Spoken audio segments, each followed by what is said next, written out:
Bibigyan po ng kapahintulutan ng Santo Papa Francisco ng ating patrona dito sa Rosario, ang mahal na Santo Rosario, Reyna del Caracol, ay tumanggap ng pontifical coronation.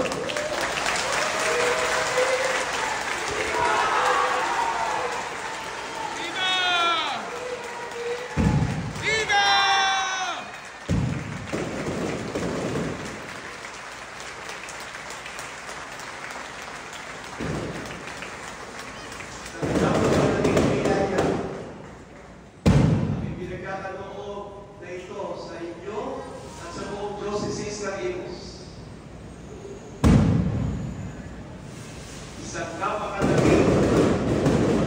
blessing ang tinatanggap ng Diocesan Saray na ito at parokya ng sa painan na ito, sa pahintulot na ito ng Santo Papa, na koronahan, bigyan ng canonical coronation ang imahe na ito nasa ating unahan.